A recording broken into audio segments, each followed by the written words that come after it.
For more on this, we are joined in studio by Channel Africa producer and African Affairs analyst Nixon Katembo. Nixon, good evening and thank you for joining us on The Globe. Good evening, Lulu, and good evening to the viewer, and thanks for having me.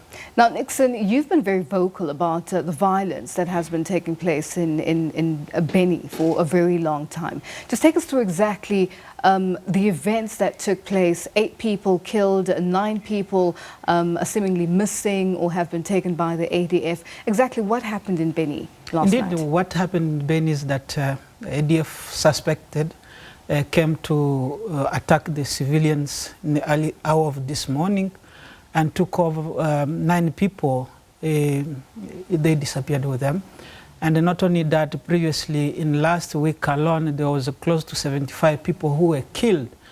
And this is under the watch of the world biggest UN missions, peacekeeping in the DRC, and not so far from, not even a kilometer away from its headquarters. And not only that, the Congolese army was present. They haven't even come to the defense of civilians. But what is more puzzling is the way in which the suspected, and I say suspected, quote unquote, ADF rebels are doing this heinous crime in the middle of the city, not in some area which they have a territorial control, but in the city. And that begs the question, who are these ADF rebels? I think that's why you see the citizens protesting. And this has been an issue that, you know, citizens saying that maybe the Congolese army is in cahoot with the current killings, or either MONUSCO itself in cahoot with the killings. And that's have created a lot of tension between the people and the Congolese army and the UN peacekeeping mission in the DRC. Hence, the populations are saying, no, we are tired.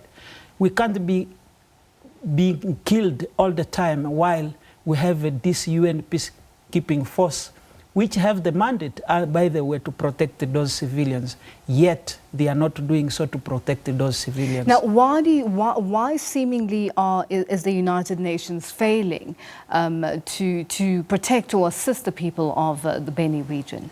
I think there is a laxity in operations of the UN. And I wonder if their mandate speaks to the current situation in the DRC. Because if they had a proper mandate of enforcing peace, that gives them a leeway of intervening directly, such as we saw the UN Special Intervention Brigade, which was composed of South African peacekeeping forces, Malawian, Tanzanians, which dealt with the M23 within a week. But we haven't seen such a vigor happening in Beni, and that begs the question, why? And the only answer and the only questions that we can ask ourselves to say, maybe there are some laxity because maybe the people of Beni do not matter to the international community, they do not matter to the Congolese state. And one wonder, any rebel group have to have a territorial claim. They have to have objective. These are ADF rebels, which were formed about 20 years ago. The first attack happened in Kichwamba in western Uganda. The second happened on 26th of October 1996 in Bwera in Kasese district. That is still in western Uganda.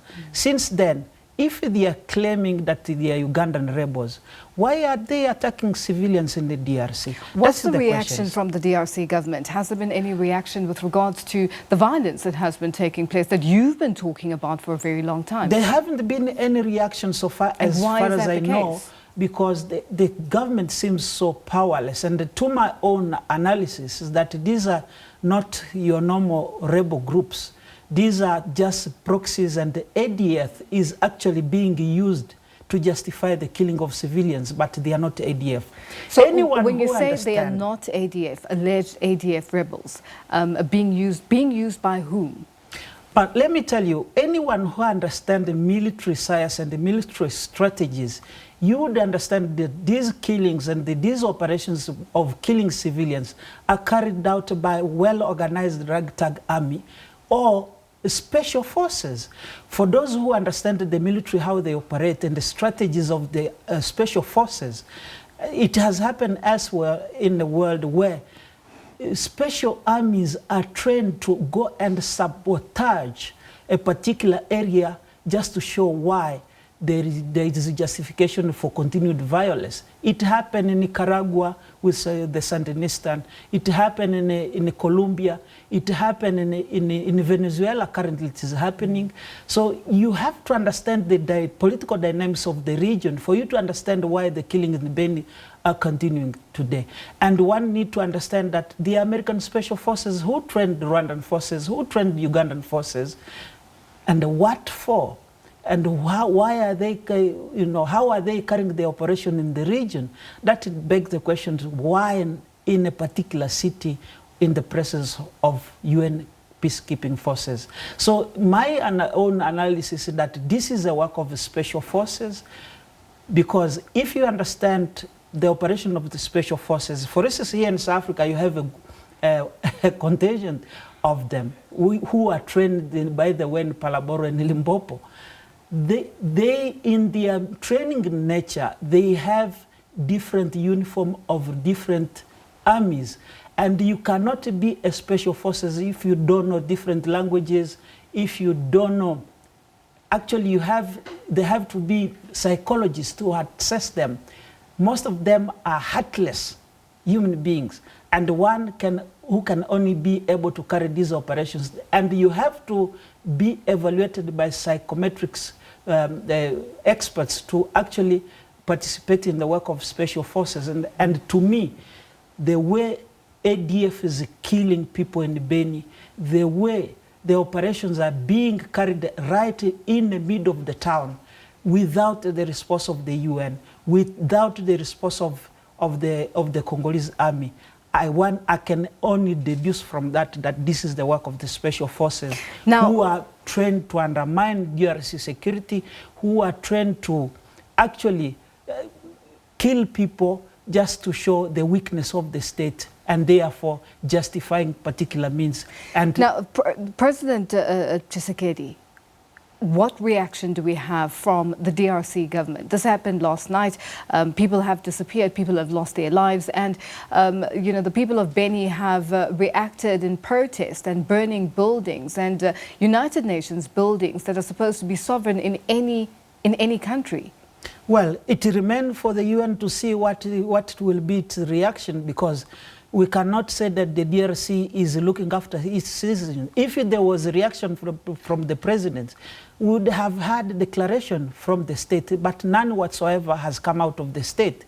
Why is that the case? Why do you think it's taking so long? That shows the weakness of the state. That shows the state which is incapacitated to run its own affairs, which is incapacitated to actually protect its own citizen within its own city, whereas its own military is having a presence and headquarters there, moreover that.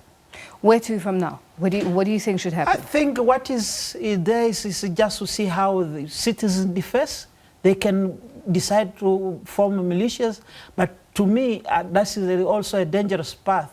They need to actually go to the matter of understanding the operation of the ADF and looking what are the possibilities of the operation of the special forces, as I have just alluded to in my earlier discussions, and understand what is the role of MONUSCO in this all. Are they going to be given a mandate of enforcing peace? That is meaning changing their own mandate and actually intervene directly. And to me, also one need to question why now, because the UN mandate is due to expire in December. Is it happening because they want to justify the presence of MONUSCO there 19 years after it has done nothing? 20,000 forces of MONUSCO in the DRC, but without tangible result on the ground. That is the question that we need to ask ourselves. Nixon, always a pleasure having you on the show. Thank you so much for joining us. That's Channel Africa producer and African Affairs analyst Nixon Katembo joining us live in studio.